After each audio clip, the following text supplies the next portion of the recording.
আজকে আমাদের যে বিশালগড় মহকুমার অন্তর্গত যে কোরিয়ামেরা স্কুল আছে সেই স্কুলের সংলগ্ন আমাদের একটা এনপিএ অ্যাকাউন্ট ছিল।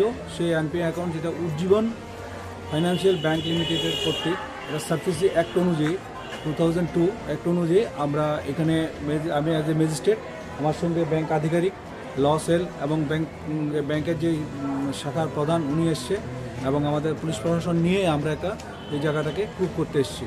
অ্যাকর্ডিংলি ওনার যে লোন অ্যামাউন্ট ছিল সেটার ওনারশিপ ছিল অজয় ঘোষ ও এজি রাবার ফার্ম কার নাম।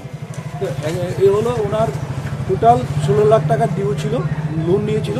এটা এখন এজ অন ডেট অনুযায়ী 27.52 লাখ টাকা অলরেডি আছে, লোন ইন্টারেস্ট সহ হয়ে গেছে। তো উনি টাকা দিতে পারে না। ব্যাংক কর্তৃপক্ষ দীর্ঘদিন ওনার সঙ্গে যোগাযোগ করেছে, উনি টোটাল স্ট্রেসলেস, উনি এখানে থাকে না। তারপরে বাধ্য হয়ে ব্যাংক কর্তৃপক্ষ এটা ডিএমের কাছে দিয়েছে, ডিএম কালেক্টর কাছে দিয়েছে সিপাহীজলাকে। অ্যাকর্ডিংলি ডিএম কালেক্টর আমাদের এসডিএম স্যারকে দিয়েছে, সেই অনুযায়ী একজন এক্সিকিউটিভ ম্যাজিস্ট্রেট ডেপুট করার জন্য।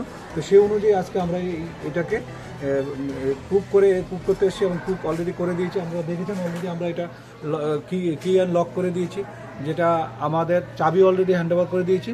এখন সার্ভিস অ্যাক্ট 2002 অনুযায়ী অ্যাজ পার রুলস অনুযায়ী উনি তাহলে ওনার জায়গাটা বিক্রি করতে পারে।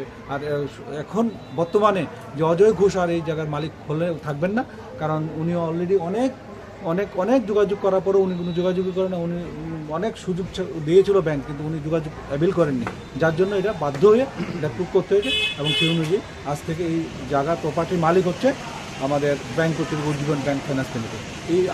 আজকে আমরা এই কাজটা সম্পন্ন করব।